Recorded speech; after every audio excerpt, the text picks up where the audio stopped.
Merci Anne pour cet éclairage sur la pratique du pharmacien clinicien qui est une profession assez méconnue et qui mérite certainement d'être développée. Nous allons entendre maintenant le point de vue d'un médecin à ce sujet. Jean-Louis Vincent est docteur en médecine diplômé de l'UBC et aussi membre de notre académie. Il est agrégé de l'enseignement supérieur et spécialiste en médecine interne, professeur de soins intensifs à l'UB et intensiviste dans le service des soins intensifs de l'hôpital universitaire Erasme. Il a été président de nombreuses sociétés et est actuellement le président de la World Federation of Societies of Intensive and Critical Care Medicine. Il est depuis 37 ans l'organisateur du Symposium international en soins intensifs et médecine d'urgence, qui est un symposium extrêmement important. Le Dr Vincent est l'auteur d'un nombre très impressionnant de publications, largement cités dans la littérature médicale, et ses travaux ont été couronnés par de très nombreux prix. Je ne détaillerai pas tout cela ici. Mais je voulais aussi vous dire que, eu égard à ses valeurs, le roi Albert II lui a attribué en 2013 le titre de baron. Donc, monsieur le baron, vous écoutez. Merci beaucoup, ma chère Janine, mesdames, messieurs, chers collègues et amis. Comme nous l'avons entendu, le rôle du pharmacien peut s'étendre bien au-delà des activités traditionnelles pour comprendre une série de missions à l'intérieur de l'hôpital. Et ce rôle sera effectivement, vu du côté médical et des autres membres des équipes soignantes, sera extrêmement important. Rappelons-nous un moment les différences qu'il y a entre efficacité et efficience. En français, malheureusement, on utilise parfois un terme pour l'autre. L'efficacité, c'est la question, est-ce que le médicament agit? Est-ce qu'il est vraiment efficace? Et l'efficience, c'est est-ce que de la manière dont on le prescrit et qu'on l'administre, est-ce que effectivement le médicament est bénéfique? Dans les études cliniques, dans le premier cas d'efficacité, on fera une analyse par protocole.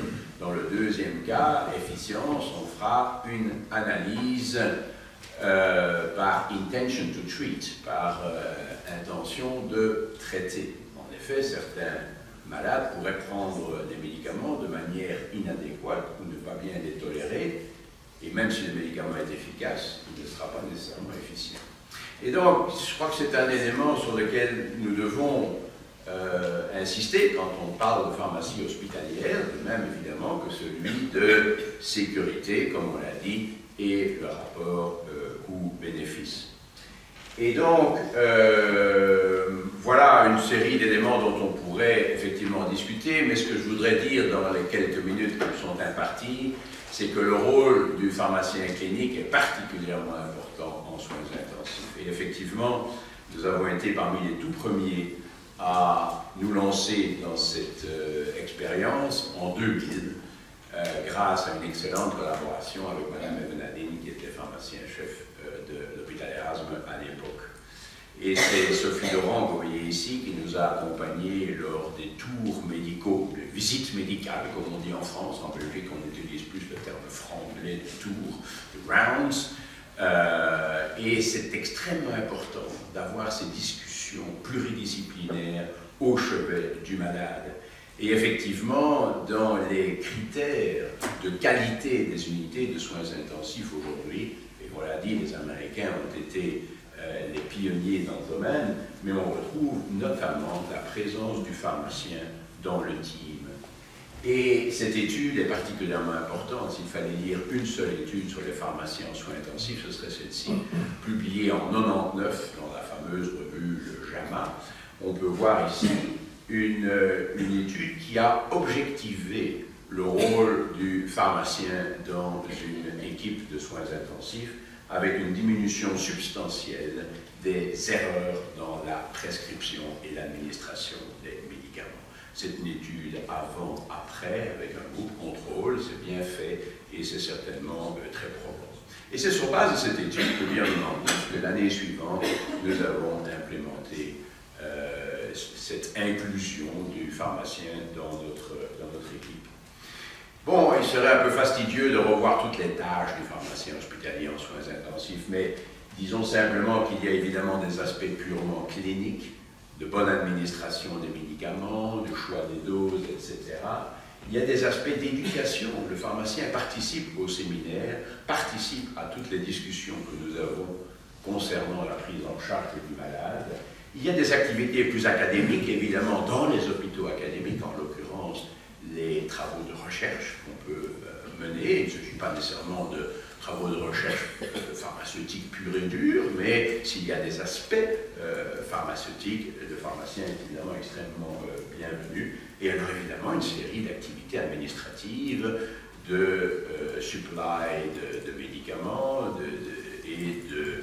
d'accessibilité, et aussi de participation à ce qu'on appelle le PDMS, donc le Patient Data Management System, si vous voulez, le système informatique qui permet d'avoir une prescription facilitée.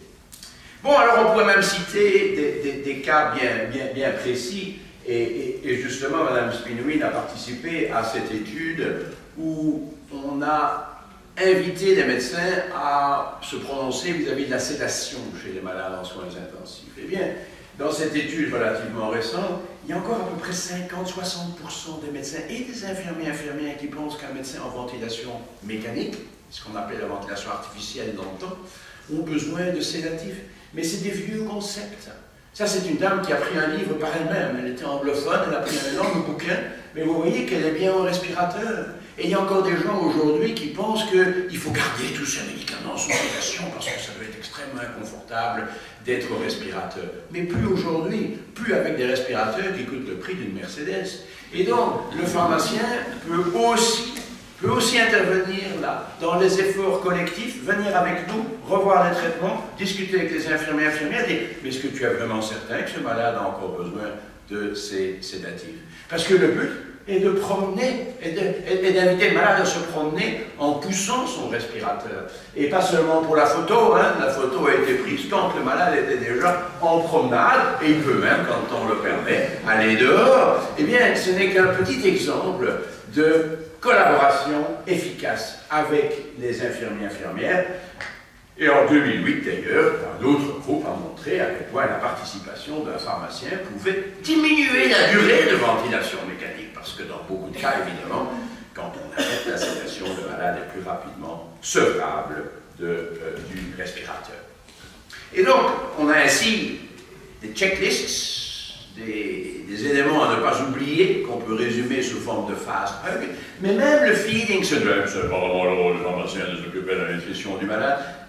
Pourquoi pas? Pourquoi pas? Je ne veux pas dire que c'est sa responsabilité, mais s'il ou elle peut intervenir, pourquoi pas? Dans les hôpitaux américains, on a un diététicien. Est-ce qu'on a vraiment besoin d'un diététicien? J'en suis pas très sûr.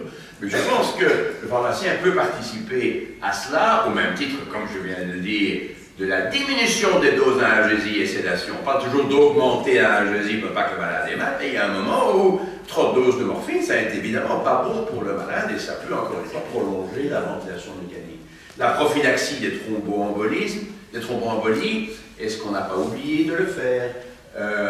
Laissons la tête unie élevée, ça n'est pas relevant ici, mais la prophylaxie ulcéreuse, on n'a pas oublié, ou est-ce qu'il ne faut pas l'arrêter parce que le malade n'a plus besoin, finalement, de ces IPP. Et la glycémie, grâce aux travaux de Vandenberg à Leuven maintenant, on ajuste très fort les taux de glucose des malades graves. Est-ce que le malade n'a pas trop d'insuline? Auquel cas, il faudra peut-être donner une insuline de longue durée d'action. Ce sont des petits exemples que je vous donne. Et ainsi donc, le pharmacien, vous voyez de nouveau Sophie Laurent hier, au tour médical, le pharmacien n'est pas présent seulement lors du tour médical, mais chaque fois qu'une question se pose, on appelle, on pose la question, on a un petit problème d'administration d'un médicament, elle vient, prête la pompe, et elle discute directement avec l'infirmière, ou bien on s'assied et on revoit le traitement du malade, et on s'assure du manque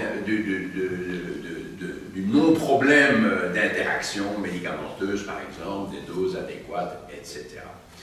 Et donc, j'aime bien représenter cette image avec le malade qui est au centre des préoccupations.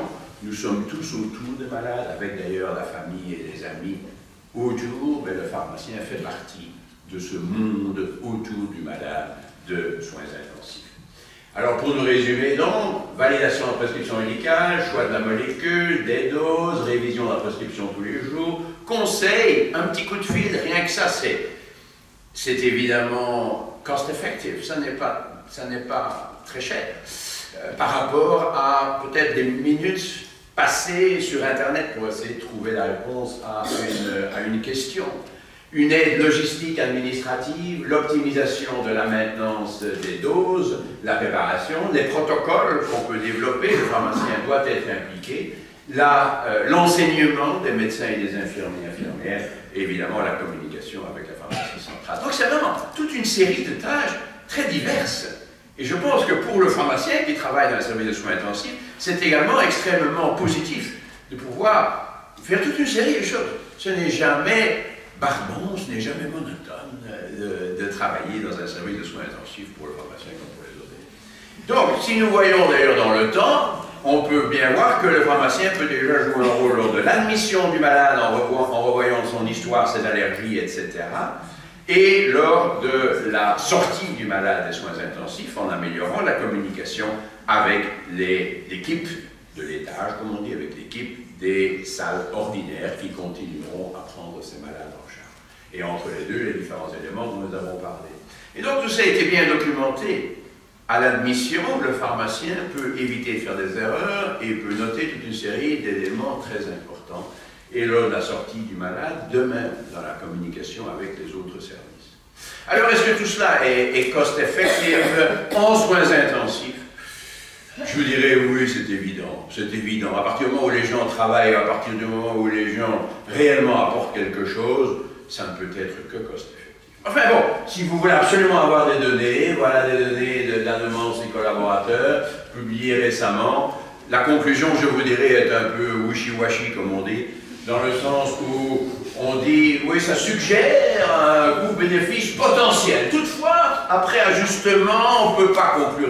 Bon, ok, si vous voulez des chiffres, vous ne les aurez peut-être pas, mais moi, je n'en ai pas vraiment besoin, parce que je pense que quand on regarde les coûts, d'ailleurs, de toute l'équipe, des 200 personnes chez nous qui travaillent, ajouter un pharmacien, ça n'est pas un coût énorme, et ça peut apporter énormément d'éléments positifs. Bien sûr, toutes les équipes ne sont pas aussi larges que les autres, mais même payer un pharmacien s'il a un travail suffisant, et il y aura vraisemblablement dans toutes les unités de soins intensifs, c'est effectivement quelque chose d'extrêmement souhaitable et que nous défendons mais vraiment à 100%. Merci beaucoup.